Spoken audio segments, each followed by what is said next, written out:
Le cercueil était déjà ouvert au milieu de la cour funéraire dans un quartier populaire de Bamako. La foule murmurait. Le soleil tapait fort. L'air était lourd. Au moment où l'agent funéraire s'apprêtait à refermer le cercueil de Sira Traoré, 18 ans, sa mère s'avança brusquement. Fanta Koné, le visage ravagé par le chagrin, leva la main. Sans un mot, elle sortit une machette enveloppée dans un pagne sombre et la déposa lentement à côté du corps de sa fille. Un frisson parcourut l'assemblée. « Ma fille, ne te repose pas encore. Va réclamer justice. Quand ils auront payé, reviens dormir en paix. » Personne n'osa l'arrêter. Accrochez-vous, ne ratez aucune séquence de cette histoire. Vous devrez à tout prix découvrir pourquoi une mère a posé une machette dans le cercueil de sa propre fille. Fanta Koné vivait à Manyambougou depuis 15 ans, dans une petite maison aux murs de terre battue, coincée entre des concessions bruyantes et une route poussiéreuse que les pluies transformaient en bourbier. Veuve à 30 ans, après la mort brutale de son mari dans un accident de mototaxi, elle avait tout reconstruit seule, pierre par pierre, jour après jour.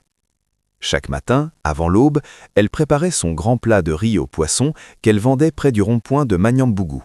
Les clients connaissaient la qualité de sa cuisine et sa générosité. Même les jours difficiles, elle ne refusait jamais de faire crédit aux plus démunis. Cette activité lui permettait tout juste de payer le loyer, la nourriture et surtout les frais de scolarité de Sira. Sa fille était tout pour elle. Plus qu'une enfant, elle était son espoir, sa fierté, la raison pour laquelle chaque sacrifice avait un sens. Sira excellait dans ses études à l'Institut de formation en sciences de la santé. Brillante, appliquée, elle terminait souvent première de sa promotion. Les professeurs la citaient en exemple. Mais au-delà des notes, ce qui rendait Sira exceptionnelle, c'était son humanité. Elle aidait ses camarades en difficulté, passait ses soirées à recopier des cours pour ceux qui avaient manqué les classes, visitait bénévolement les malades dans les dispensaires de quartier. À Bamako, ville de contrastes violents où la richesse ostentatoire côtoie la misère silencieuse, survivre est un combat quotidien. Les tentations sont nombreuses pour les jeunes filles, l'argent facile, les hommes riches, les raccourcis dangereux. Mais Fanta croyait avoir réussi l'essentiel, élever une fille droite, intègre, dans une ville pleine de pièges. Chaque soir, mère et fille partageaient le repas en discutant des rêves de Sira.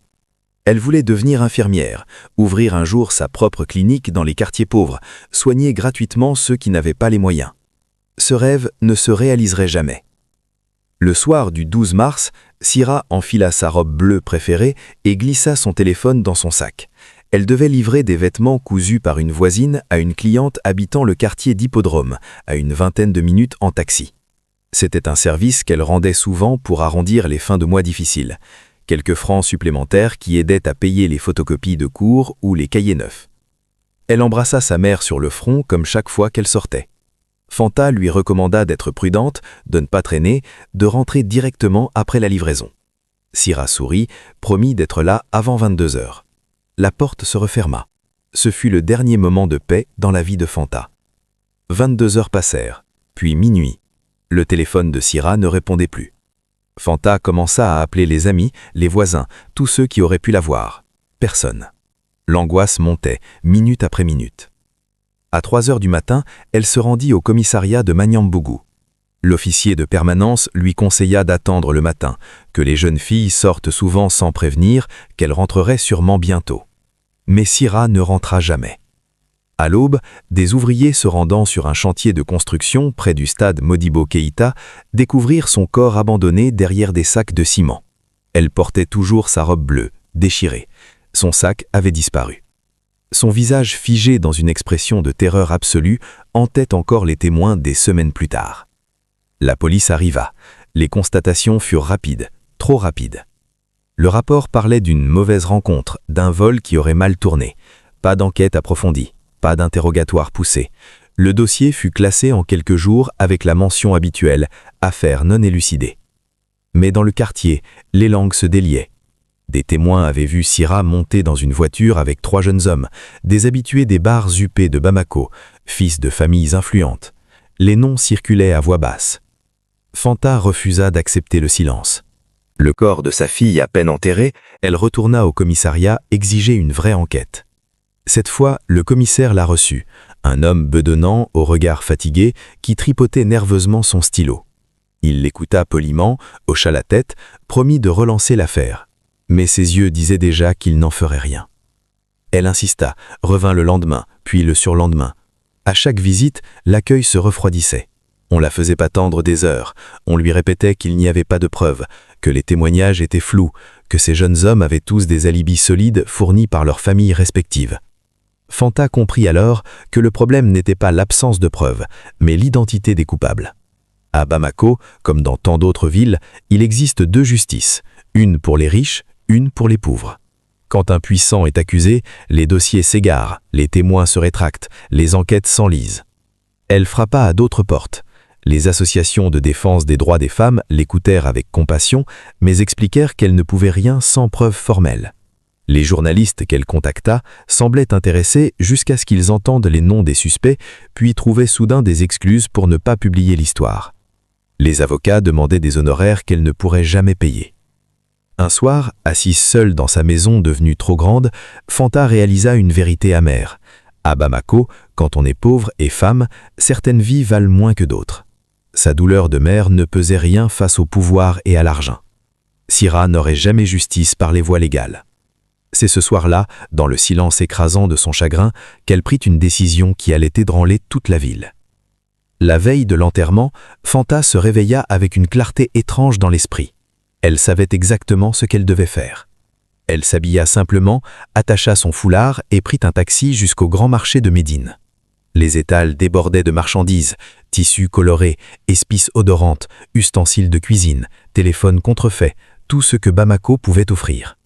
Elle se dirigea vers la section des outils, là où les forgerons et quincailleries exposaient leurs produits. Son regard parcourut les machettes alignées, certaines rouillées, d'autres neuves et brillantes. Elle choisit une machette de taille moyenne, à la lame bien affûtée, aux manches de bois solides. Le vendeur la regarda avec curiosité, mais ne posa pas de questions.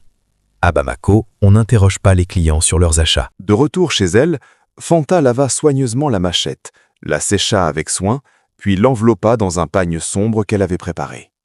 Ce n'était pas un geste de folie ou de vengeance primitive. C'était quelque chose de beaucoup plus profond, ancré dans les croyances millénaires qui survivent sous le vernis de la modernité.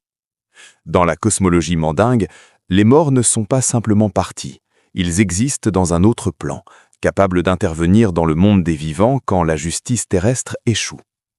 Enterrer quelqu'un avec un objet n'est pas anodin, c'est lui donner les moyens d'agir au-delà de la tombe. Une machette dans un cercueil n'est pas une arme, c'est un message, un contrat spirituel entre une mère et sa fille. Fanta ne cherchait pas à se battre elle-même, elle n'avait ni la force ni les moyens, mais elle avait la foi en quelque chose de plus grand que les lois humaines, quelque chose que les puissants ne pouvaient ni acheter ni corrompre. Ce geste n'était pas de la folie, c'était le dernier langage d'une mère à qui on avait tout pris, le seul recours quand tous les autres avaient failli. Les jours suivant l'enterrement s'écoulèrent dans une atmosphère étrange. Manyambougou semblait retenir son souffle. Les voisins regardaient Fanta avec un mélange de respect et de crainte. Tous savaient ce qu'elle avait fait. Tous attendaient de voir ce qui se passerait. Ils n'attendirent pas longtemps. 8 jours après la mise en terre, le premier des 3 hommes, Moussa Diabaté, fils d'un riche entrepreneur de construction, tomba gravement malade. Cela commença par des maux de tête violents qui ne répondaient à aucun médicament. Puis vinrent les fièvres incontrôlables qui le faisaient délirer toute la nuit. Il se réveillait en hurlant, jurant qu'une jeune fille en robe bleue se tenait au pied de son lit, le fixant sans dire un mot. Sa famille l'emmena d'hôpital en hôpital. Les médecins pratiquèrent tous les examens possibles. Analyse sanguine, scanner, IRM, les résultats revenaient toujours normaux. Aucune pathologie identifiable, aucune explication médicale. Pourtant, Moussa dépérissait à vue d'œil, perdant des kilos chaque semaine, les yeux cernés, le regard hanté. Le deuxième, Amadou Konaté, dont le père siégeait à l'Assemblée nationale, perdit son emploi prestigieux du jour au lendemain. Un scandale éclata soudainement. Des documents compromettants furent mystérieusement envoyés à son employeur, révélant des malversations financières qu'il croyait avoir parfaitement cachées. Son licenciement fut immédiat, sa réputation détruite. Les portes qui s'ouvraient automatiquement grâce au nom de son père se fermèrent brutalement. Le troisième, Ibrahim Sidibé, connut un sort encore plus terrifiant. Il se mit à errer dans les rues de Bamako en pleine nuit, pieds nus, hagards. Les gardiens de son quartier résidentiel le retrouvaient régulièrement à l'aube, recroquevillé contre un mur, tremblant de peur. Il racontait à qui voulait l'entendre qu'une jeune fille le suivait partout, une machette à la main, ne disant rien, juste le regardant de ses yeux accusateurs. Bamako murmurait. Dans les grains, ces lieux de discussion où les hommes se retrouvent autour du thé, l'histoire circulait. Dans les marchés, les femmes baissaient la voix pour en parler. Même ceux qui ne croyaient pas aux forces invisibles commençaient à douter. 3 semaines après l'enterrement, un matin où la brume matinale enveloppait encore Manyambougou, Fanta ouvrit sa porte pour aller chercher de l'eau au puits communautaire. Elle se figea instantanément. Posée soigneusement sur le seuil, exactement à l'endroit où on dépose les offrandes, se trouvait le même pagne sombre qu'elle avait utilisé pour envelopper la machette. Son cœur se mit à battre plus vite. Avec des mains tremblantes, elle déplia lentement le tissu. La machette était là, propre, impeccable, comme si elle n'avait jamais été enterrée. Aucune trace de terre, aucune trace de rouille. La lame brillait sous les premiers rayons du soleil. Mais Fanta remarqua quelque chose qui la glaça jusqu'aux os.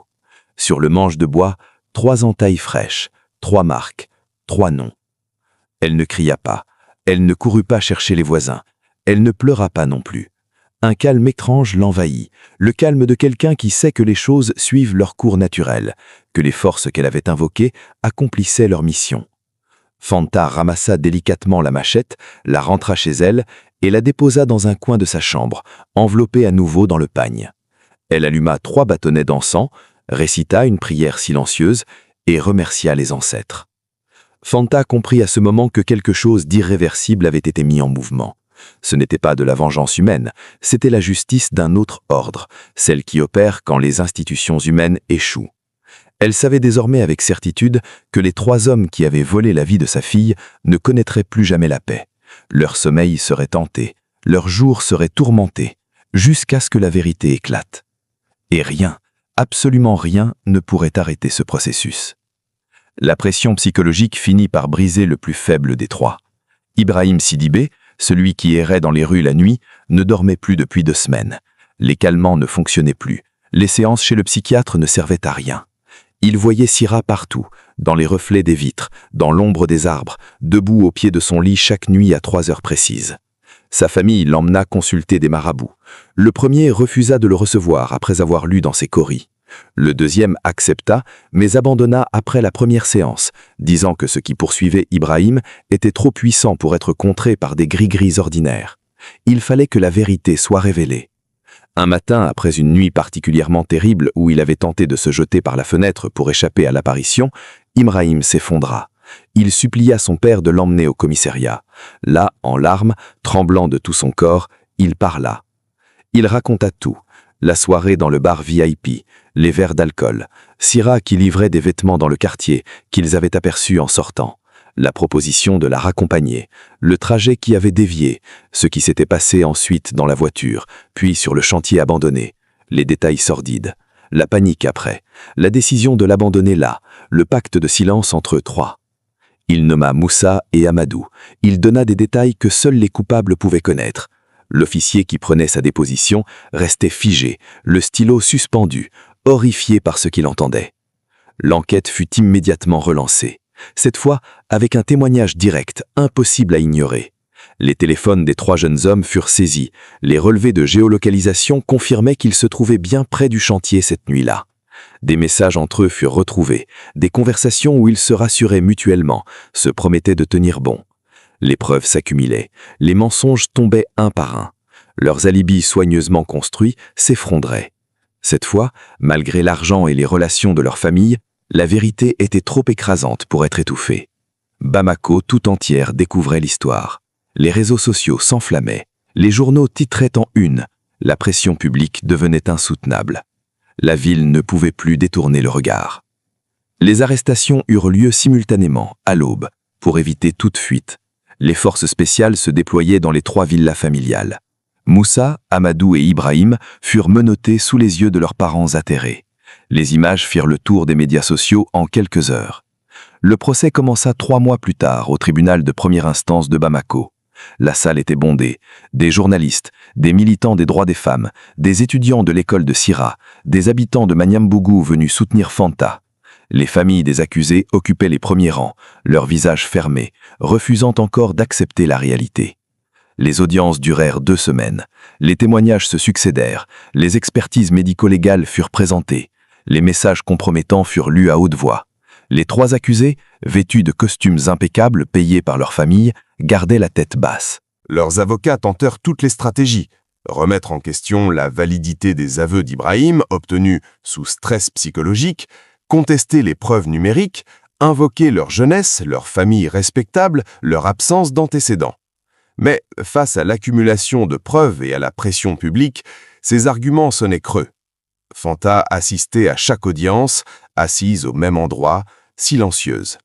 Elle ne cherchait pas la vengeance spectaculaire, elle voulait simplement que le nom de sa fille soit lavé, que la vérité soit établie officiellement, que justice soit rendue. Le jour du verdict, le silence était absolu dans la salle. Le juge ajusta ses lunettes et commença à lire. Coupable, sur tous les chefs d'accusation. 20 ans de prison ferme chacun, sans possibilité de libération anticipée. Un cri monta dans la salle. Les mères des condamnés s'effondrèrent. Mais parmi les partisans de Fanta, personne ne jubilait. Il n'y avait rien à célébrer. Sira était morte. Aucune sentence ne la ramènerait. La justice était rendue, mais le prix payé restait immense. Bamako venait de découvrir que les bourreaux avaient des visages ordinaires, des familles respectables, des excuses tardives, que le mal ne porte pas toujours les traits évidents qu'on lui prête. La nuit suivant le verdict, alors que Bamako dormait sous un ciel étoilé, Fanta se leva silencieusement. Elle avait attendu ce moment. Elle savait ce qu'elle devait faire pour clore le cycle qu'elle avait ouvert. Elle enveloppa la machette dans le pagne sombre une dernière fois, elle prit une petite lampe torche et sortit dans la nuit fraîche. Les rues de Manyambougou étaient désertes, seuls quelques chiens errants la regardèrent passer sans aboyer, comme s'ils comprenaient la solennité de sa mission. Elle prit un taxi jusqu'au cimetière de Hamdalaï où Sira reposait. Le gardien de nuit la connaissait, il ouvrit le portail sans poser de questions. Les tombes s'étendaient dans l'obscurité, simples monticules de terre surmontés de stèles modestes. Celle de Sira était marquée d'une plaque où était gravé son nom, ses dates de naissance et de mort, et ces mots « Parti trop tôt, jamais oublié ». Fanta s'agenouilla. Avec ses mains, elle creusa légèrement la terre encore moble. Ce n'était pas difficile, seulement quelques centimètres. Elle y déposa la machette délicatement, comme on dépose une offrande sacrée, puis recouvrit le tout lentement, prenant soin de bien tasser la terre. Ses lèvres bougeaient en une prière silencieuse. Puis elle parla à voix haute, comme elle l'avait fait le jour de l'enterrement. « Ma fille, c'est fini. La justice t'a été rendue. Tu as accompli ce que je t'avais demandé. Maintenant, repose-toi. Dors en paix.